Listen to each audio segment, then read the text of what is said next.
Hello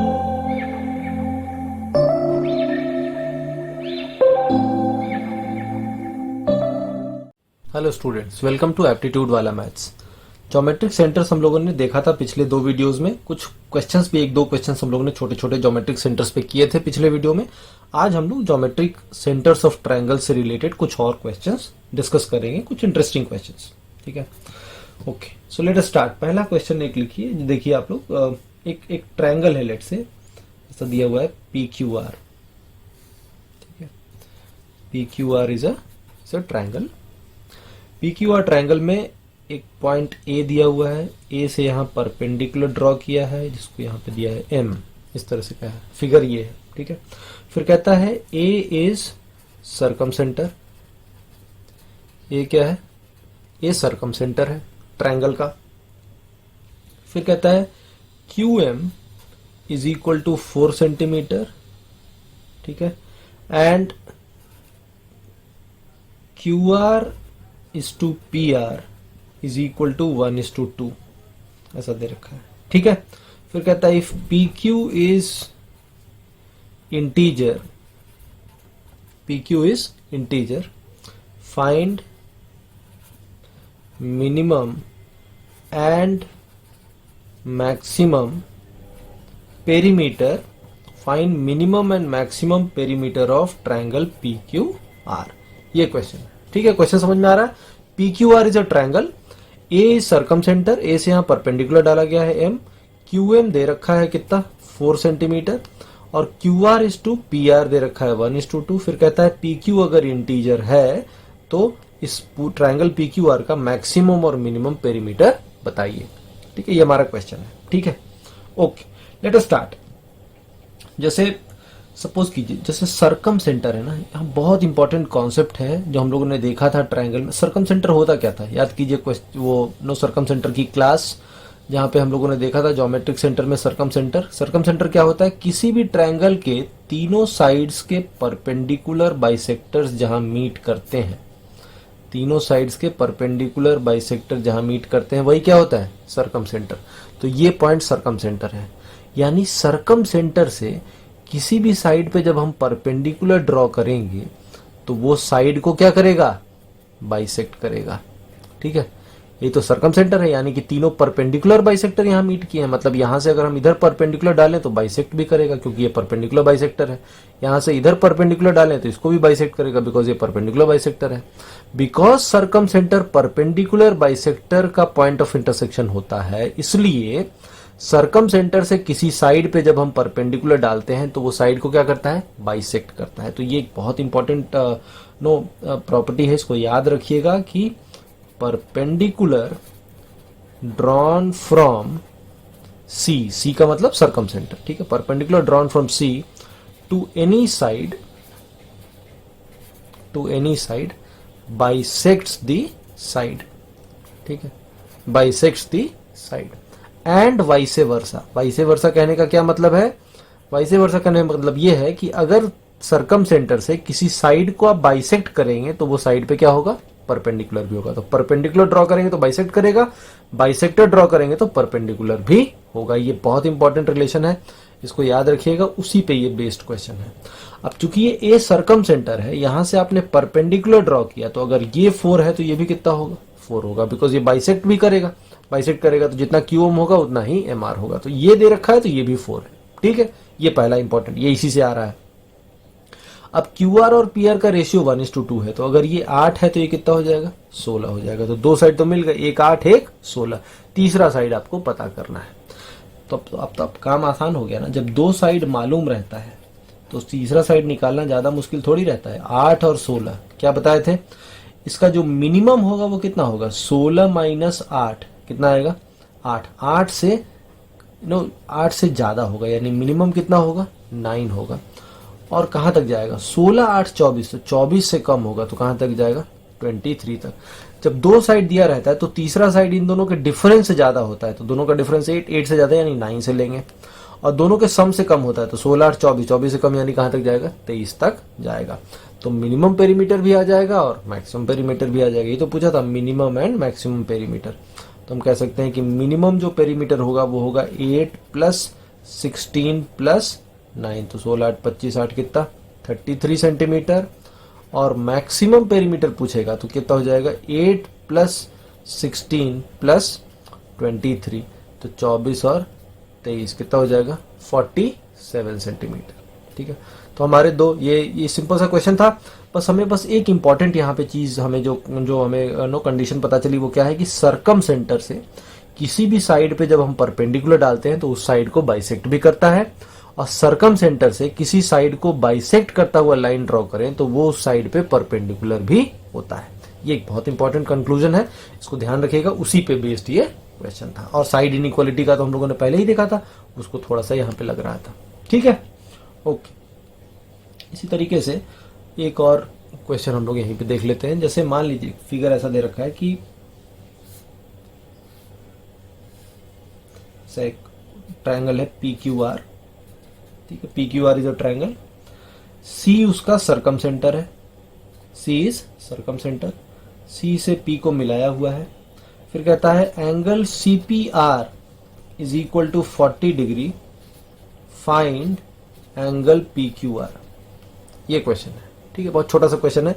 सी सरकम centre है, सी P are ये angle दे रखा है कितना 40, पूछा है कि पी क्यू आर ये एंगल कितना होगा। ठीक है, ओके। अब देखिए यहाँ पे अगर आप इसको मिला दें, अब हमें पता है कि सरकम सेंटर से दोनों सभी वर्टिसेस का डिस्टेंस बराबर होता है, तो जितना ये होगा उतना ही क्या होगा, ये भी होगा। तो अगर एक ट्रायंगल में दो साइड इक्वल होते हैं तो दोनों के सामने ऑपोजिट एंगल भी क्या होते हैं, इक्वल होते हैं। तो अगर ये 40 है तो ये भी कितना होगा, ये भी 40 ही होगा, बिकॉज दो साइड बराबर तो सामने के एंगल्स भी 40-40 बराबर होंगे। ओके, अब ये दोनों 40-40 कितना हो गया, 80 हो गया, तो ये भी निकल गया 80 हो गया, तो ये कितना होगा 100 होगा। क्यों, क्योंकि ट्रायंगल के तीनों साइड का एंगल का सम कितना होता है 180, तो 80 प्लस 100 180, तो ये कितना हो गया 100 हो गया। अब अगर ये 100 है तो ये भी निकल जाएगा, ये कितना होगा 50 होगा। बताया था ना, सरकम सेंटर पे जो सेंटर पे एंगल बनता है वो सामने वाले एंगल का क्या होता है, डबल होता है, बताया था। तो इसका मतलब ये अगर 100 है तो इसका ये आधा कितना होगा 50 होगा, तो ये कितना हो जाएगा 50 degree. So angle P Q R is equal to 50 degree. ठीक है, तो सिंपल सा लॉजिक था कि सरकम सेंटर से दो सारे साइड्स का डिस्टेंस, सारे वर्टिसेस का डिस्टेंस बराबर, तो ये अगर जितना है उतना ही ये होगा। तो अगर ये 40 है तो ये भी 40, 40 40 80, तो ये बी एंगल सेंटर पे 100 बनेगा। अगर ये 100 बनेगा तो यहाँ 100 का आधा यानी 50 बनेगा। ठीक है, okay, alright, let us move on. कुछ और क्वेश्चंस देखते हैं। ओके, सो ये क्वेश्चन कुछ ऐसा है कि एक ट्रायंगल है ऐसा ए बी सी, ठीक है, और इस पे ये परपेंडिकुलर डाला हुआ है ऐसा पी इज परपेंडिकुलर। ठीक, ओके। अब कहता है क्वेश्चन में कि if incentre circumcentre and centroid lie on AP, then ठीक है, पहला question, find AP if angle BAP is equal to 30 degree and perimeter of triangle ABC is equal to 30 centimetre. पहला question है।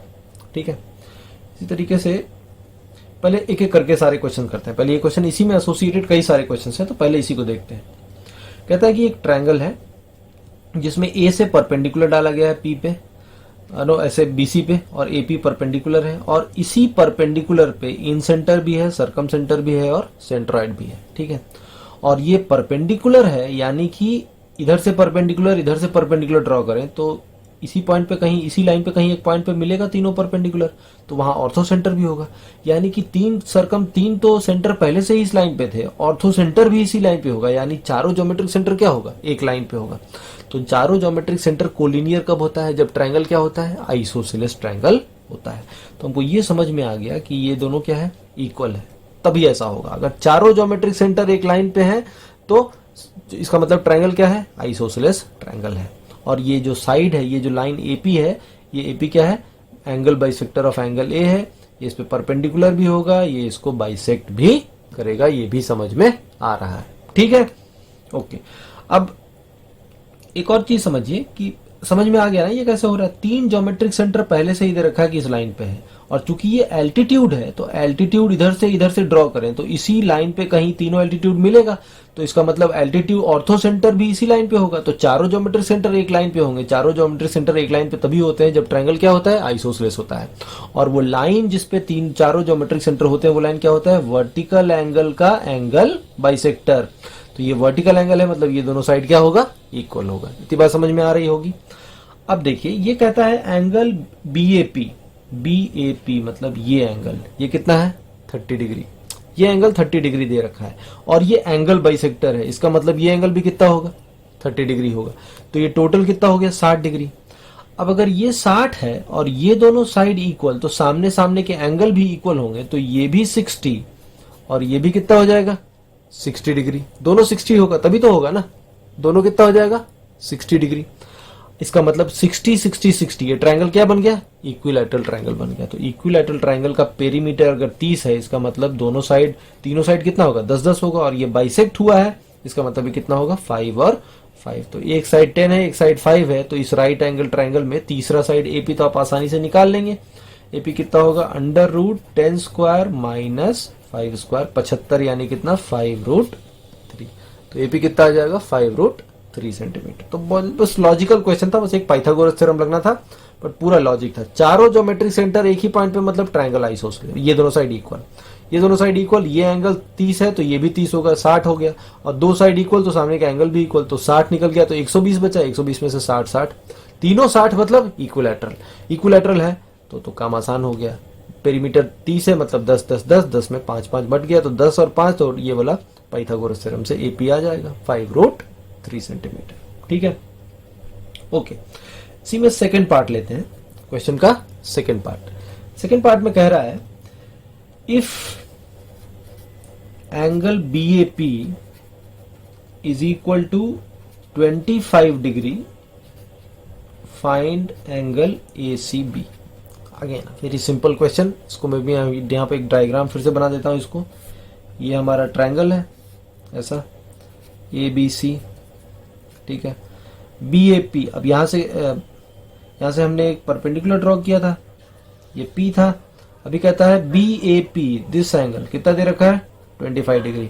अगर ये 25 है तो ये भी कितना होगा, 25 डिग्री। 25 कितना हो गया, 50। तो ये 50 निकल गया, और हमको पता है कि ये दोनों साइड इक्वल है, तो ये दोनों एंगल भी कितना होगा, इक्वल होगा। तो अगर ये x होगा तो ये भी कितना होगा, x होगा। तो हम कह सकते हैं 2x plus 50, x 2x plus 50 कितना होगा, 180। सो 2x इज इक्वल टू 130, तो x का वैल्यू कितना आ गया, 65 डिग्री। और यही तो पूछा था, ACB कितना है, x है, x की वैल्यू कितनी आ गई, 65 degree. So the answer is 65 degree. I hope समझ में आ रहा होगा। इसी का थर्ड पार्ट लेते हैं। थर्ड पार्ट कह रहा है if BC is greater than AB, find maximum value of angle BAP if it is integer, ऐसा। ठीक है, आई होप क्वेश्चन आपको दिखाई दे रहा होगा। कह रहा है if BC is greater than AB, find maximum value of BAP if it is integer, ऐसा है। ठीक है, ओके। नाउ एक बार इसको फिर से ड्रॉ कर लेते हैं ट्रायंगल को। ओके, ABC ट्रायंगल है, यहां से परपेंडिकुलर डाला गया था, ये पॉइंट P था, ये दोनों साइड इक्वल होगा, आइसोसेलेस है तो। ठीक है, ओके। नाउ कह रहा है if BC is greater than AB, BC is greater than AB। ठीक है, ये ज्यादा है किससे, AB से। ठीक है, हम लोग ये भी देखे थे कि किसी भी ट्रायंगल में अगर एक साइड दूसरे साइड से ज्यादा हो तो उसके सामने का एंगल भी उससे क्या होता है, दूसरे के ज्यादा। जो सबसे बड़ा साइड उसके सामने का एंगल भी क्या होता है, सबसे बड़ा होता है। तो BC is greater than AB। अगर BC AB से ज्यादा है तो BC AC से भी ज्यादा होगा, यानी इन दोनों से ज्यादा होगा। यानी वर्टिकल एंगल, BC के सामने का एंगल क्या है? Vertical angle. Vertical angle in दोनों एंगल से क्या होगा? ज्यादा होगा।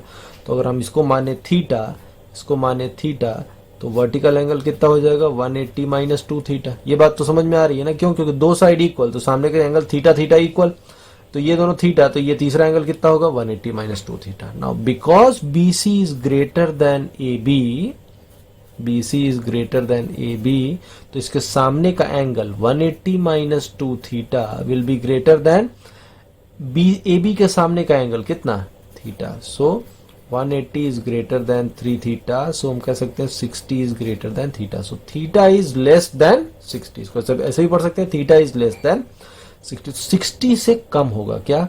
थीटा। ओके, नाउ थीटा 60 से कम होगा तो थीटा का और है क्या? बोलता है कि इंटीजर है। एंगल BAP क्या है? इंटीजर है। तो हम कह सकते हैं कि थीटा अगर, और हमको क्या निकालना है? Maximum value of angle BAP। तो BAP होगा कितना? ये एंगल बाइसेक्टर भी होगा, ये तो हमें पहले से ही पता है कि ये 30 तो ये 30, तो ये एंगल बाइसेक्टर भी है। तो ये टोटल है 180 माइनस थीटा, तो हम कह सकते हैं कि एंगल BAP 180 माइनस 2 थीटा का हाफ होगा। ठीक है, सो हम कह सकते हैं दिस इज 180 माइनस 2 थीटा का हाफ, तो कितना हो गया? 90 माइनस थीटा। ये समझ में आ रहा है? 90 माइनस थीटा। सो 90 माइनस थीटा है, ये तो समझ में आ गया कितना है? 90 माइनस थीटा। ओके, नाउ अगर ये 90 माइनस थीटा है एंगल BAP, तो इसी का हमको क्या चाहिए? इसी का हमको मैक्सिमम चाहिए। तो ये मैक्सिमम तभी होगा जब थीटा कितना होगा? थीटा कितना होगा? मिनिमम होगा। समझिए ऐसे, एंगल BAP ये एंगल पूछा है, इस एंगल BAP का मैक्सिमम बताइए। ठीक है, मैक्सिमम।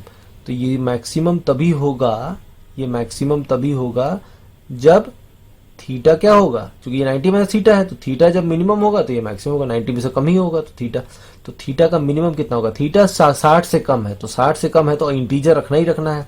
तो इंटीजर रखना है तो हम कह सकते हैं कि थीटा का मिनिमम कितना देंगे? 1 देंगे। सो 90 माइनस 1, इसका मैक्सिमम कितना हो सकता है? 89 डिग्री। अगर यहीं पे बोलता मैक्सिमम की जगह मिनिमम, मिनिमम बताइए कि मिनिमम कितना होगा, तो मिनिमम भी निकाल सकते थे। मिनिमम कैसे निकलेगा?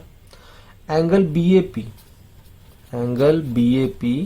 का मिनिमम वैल्यू, तो ये है कितना? 90 माइनस थीटा। नाउ थीटा अगर मैक्सिमम होगा तो BAP क्या होगा? मिनिमम होगा। Now theta is less than 60, तो 60 से कम है, तो इसका जो मैक्सिमम होगा, थीटा का जो मैक्सिमम होगा वो कितना होगा? 59, क्योंकि 60 से कम रखना है तो मैक्सिमम कितना रख सकते हैं? 59।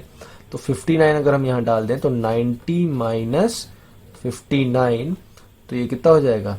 31। सो हम कह सकते हैं कि एंगल BAP का मिनिमम वैल्यू कितना होगा? 31 डिग्री होगा। ठीक है, ये सब इस तरह का क्वेश्चन हम लोग पिछले क्लास में, पिछले वीडियो में भी देखा था कि अगर एक एंगल का मैक्सिमम पूछता है और वो 90 माइनस या 180 माइनस या किसी भी फिक्स एंगल माइनस समथिंग है, तो ये मैक्सिमम होगा तब ये मिनिमम होगा, ये मिनिमम होगा जब ये मैक्सिमम होगा। सो थीटा लेस देन 60 आ गया, तो हमको पता है कि थीटा का मैक्सिमम होगा कितना? 59, और थीटा का मिनिमम कितना होगा? 1 डिग्री। क्यों 1 डिग्री? बिकॉज इंटीजर रखना है तो एक तो रखना ही पड़ेगा कम से कम, और 60 से कम है तो मैक्सिमम कितना तक जा सकता है? 59 तक। तो अगर इसका मैक्सिमम चाहिए तो इसका मिनिमम वैल्यू 1 डाल देंगे, इसका मिनिमम चाहिए तो इसका मैक्सिमम वैल्यू 59 डाल देंगे, तो हमारा आंसर आ जाएगा। ठीक है, समझ में आ गया होगा आई होप। तो इस तरह से क्वेश्चंस आपके बन सकते हैं। ये सारे हम ज्योमेट्रिक सेंटर से ही क्वेश्चंस थे। थोड़े बहुत दूसरे कॉन्सेप्ट भी लग रहे हैं, ट्रायंगल के तीनों एंगल का सम 180 डिग्री, जो साइड जितना बड़ा उसके सामने का एंगल उतना ही बड़ा, तो ये सब तो हम लोग पहले ही देख चुके हैं, तो वो सब भी यहाँ पे यूज में आ रहा है। ठीक है, okay, all right. Now let us take some more questions.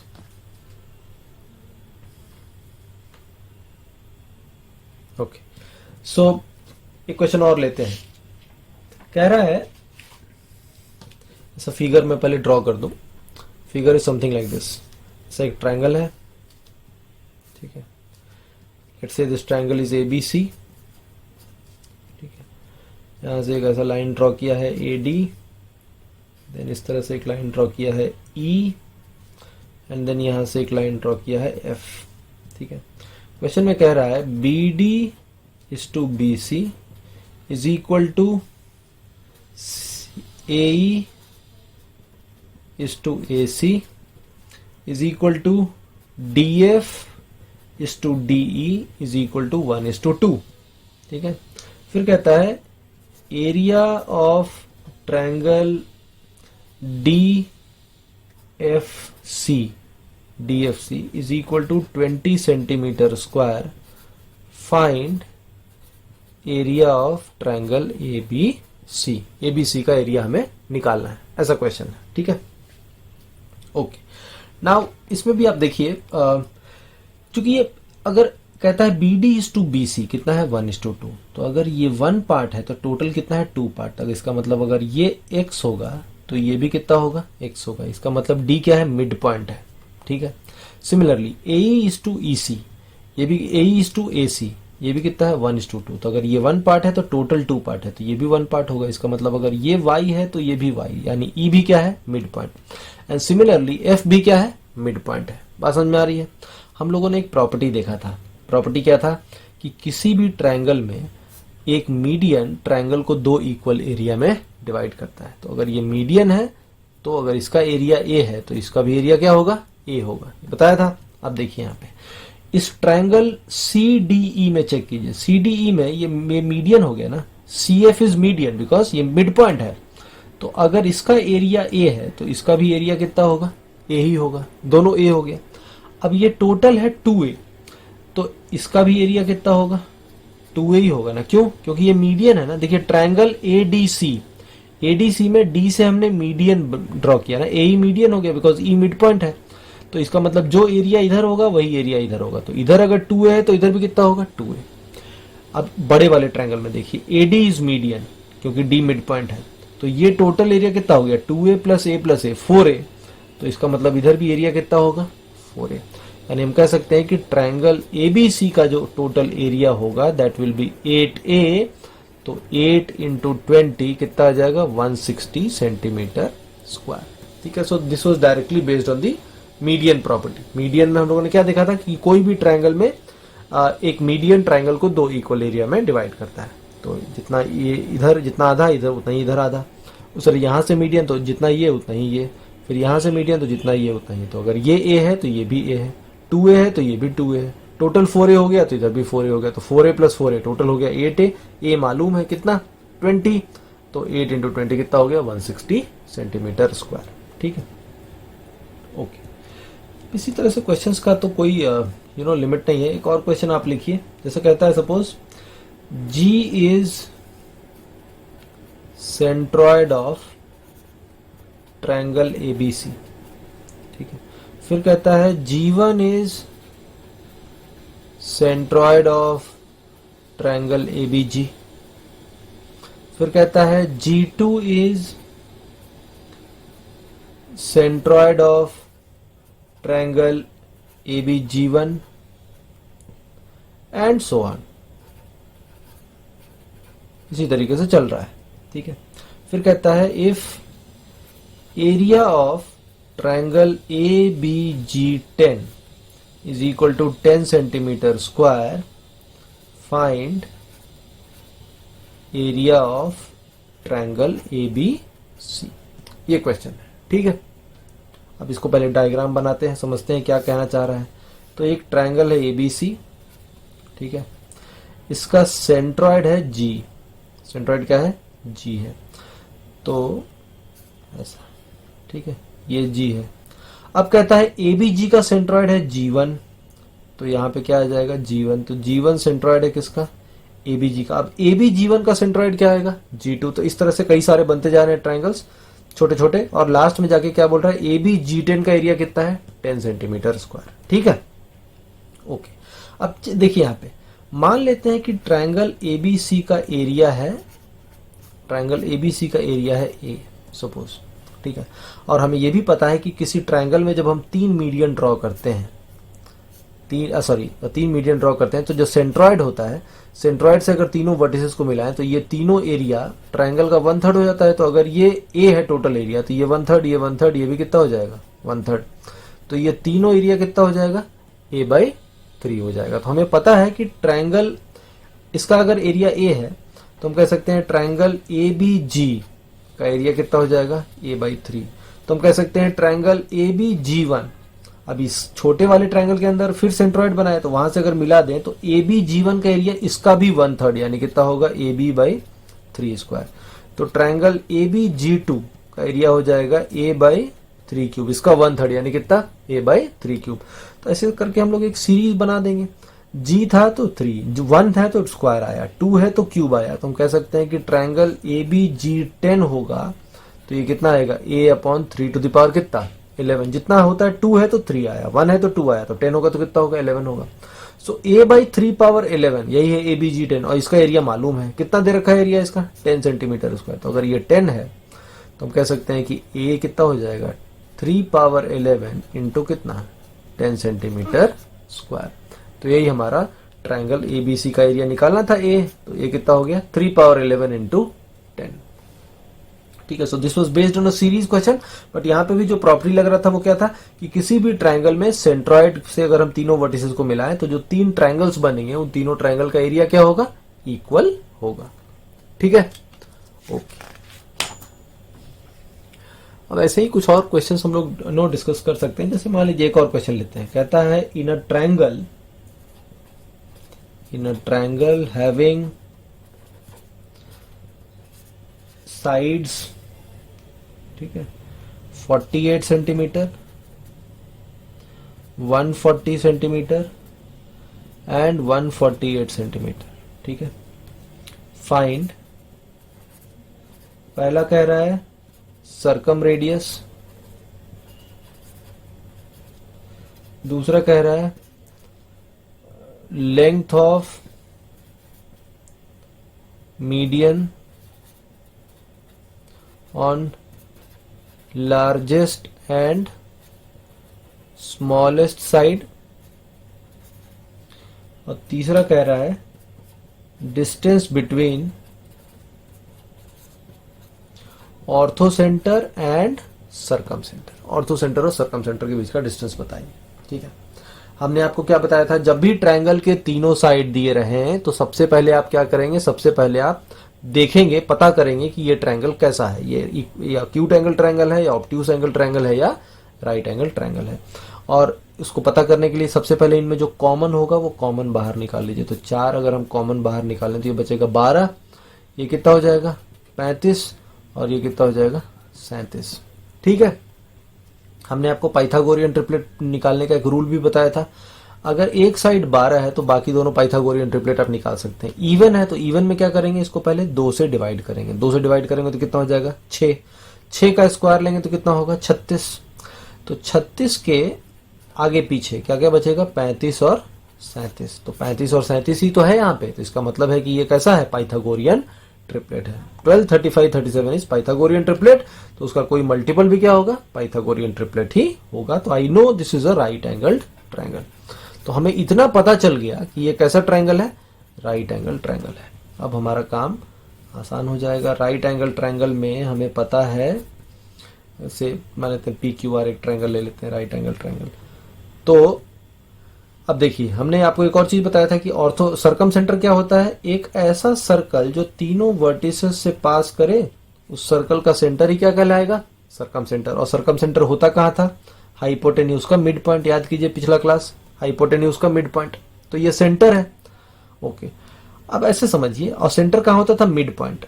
अगर मिड पॉइंट होता था तो अगर टोटल साइड कितना है, हाइपोटेन्यूज है कितना 148, 148 है तो ये उसका आधा 74, और इधर भी कितना हो जाएगा 74, दोनों कितना हो जाएगा 74, 74, हाफ ऑफ, बिकॉज ये टोटल कितना है 148, हाइपोटेन्यूज कितना है, largest side is hypotenuse, hypotenuse is 148। सो ये मिड पॉइंट है, मतलब इधर भी 74, इधर भी 74। अब देखिएगा, अगर ये 74 है तो ये सर्कल का रेडियस हो गया ना, बिकॉज सेंटर से नो सर्कमफ्रेंस को मिलाता हुआ लाइन क्या होता है, रेडियस है। तो ये 74, ये 74, इसको भी मिला दें तो ये भी कितना होगा 74, क्यों, क्योंकि ये भी रेडियस है। कहीं भी मिलाएंगे तो कितना होगा 74 ही होगा, सेंटर है। और ऑर्थो सेंटर तो यही पॉइंट हो गया, यही तो ऑर्थो सेंटर हो गया ना, क्यों, क्योंकि राइट एंगल ट्रायंगल में ऑर्थो सेंटर कहाँ होता है, जिस वर्टेक्स पे 90 डिग्री बनता है वही ऑर्थो सेंटर होता है। करेक्ट। अब देखिए distance between orthocentre and circum centre, तो ऑर्थो सेंटर और सर्कम सेंटर के बीच का डिस्टेंस कितना हो गया 74, तो ये भी कितना होगा 74, ठीक है। तो सी पार्ट का आंसर तो 74 ही हो जाएगा। सर्कम रेडियस, इस सर्कल का रेडियस ही सर्कम रेडियस है, तो रेडियस कितना है 74, तो ये भी पता चल गया कितना 74। Length of median on largest side, तो लार्जेस्ट साइड कौन है, यही वाला है, और यही तो मीडियन हो गया ना। वर्टेक्स से लार्जेस्ट साइड पे मीडियन तो यही लाइन है, बिकॉज दो इक्वल पार्ट में डिवाइड कर रहा है, तो ये मीडियन है, तो मीडियन का लेंथ भी कितना है 74 है, तो लार्जेस्ट साइड पे जो मीडियन होगा उसकी भी लेंथ कितनी हो जाएगी 74 सेंटीमीटर ही हो जाएगी। अब एक और बच गया, कौन सा, स्मॉलेस्ट साइड पे मीडियन। तो स्मॉलेस्ट साइड आप देख लीजिए, बना लीजिए। इसमें आपको पता है कि एक साइड है 48, one side is 140, other side is 148, तो हमें सबसे छोटा साइड कौन सा है 48, इस पे मीडियन ड्रॉ करना है, तो इस पे मीडियन ड्रॉ कर देते हैं। ये 90 है, मीडियन हो जाएगा तो ये कितना हो जाएगा 24, ये कितना है 140, तो हम ये निकाल सकते हैं ना, अंडर रूट 140 स्क्वायर प्लस कितना 24 स्क्वायर। तो तीनों क्वेश्चन का आपका आंसर आ गया। यहां से हमें एक इंपॉर्टेंट चीज, एक इंपॉर्टेंट हमें प्रॉपर्टी और पता चली राइट एंगल ट्रायंगल के बारे में। क्या पता चला, हम कह सकते हैं कि in a right angle triangle, in a right angled triangle no कह सकते हैं कि circumradius is equal to hypotenuse by 2। Circumradius कितना होगा hypotenuse by 2, which is also equal to distance between orthocentre and circumcentre. Orthocentre और circumcentre के बीच का डिस्टेंस भी क्या है हाइपोटेन्यूज का half, which is also equal to median on hypotenuse. Hypotenuse पे जो मीडियन है वो भी कितना है हाइपोटेन्यूज का हाफ ही होगा, मीडियन ऑन हाइपोटेन्यूज। तो ये एक इंपॉर्टेंट रिलेशन है, इसको आप ध्यान में रखिएगा कि किसी भी राइट एंगल ट्रायंगल में ऑर्थो सेंटर और सर्कम सेंटर के बीच का डिस्टेंस कितना होता है हाइपोटेन्यूज का आधा, सर्कम रेडियस भी कितना होता है हाइपोटेन्यूज का आधा, मीडियन जो होता है हाइपोटेन्यूज पे वो भी कितना होता है हाइपोटेन्यूज का हाफ। ठीक है, तो ये एक बहुत इंपॉर्टेंट रिलेशन है, इसको ध्यान में रख सकते हैं। ठीक, okay, all right, will do one more question. ठीक है, एक क्वेश्चन और करते हैं। ये बहुत पॉपुलर क्वेश्चन है, ये क्वेश्चन आप कई जगह देखे होंगे। ये क्वेश्चन नो इवन कैट में भी आया हुआ है और कई बार अलग अलग तरीके से अलग अलग जगह पे आप इस क्वेश्चन को देखे होंगे। जैसे मैं क्वेश्चन पहले लिख देता हूं कि एक ट्रायंगल है, ठीक है, एक इक्विलैटरल ट्रायंगल है, ठीक है, इसके ऊपर एक सर्कल है, इसके ऊपर एक और इक्विलैटरल ट्रायंगल है, इसके ऊपर एक और सर्कल है और उसके ऊपर फाइनली एक और इक्विलैटरल ट्रायंगल है, ऐसा। ठीक है, 3 ट्रायंगल्स हैं। सो मान लेते हैं ये T1 है, ये T2 है, ये T3 है, ऐसा। कहता है कि perimeter of innermost triangle is equal to 18 centimetre.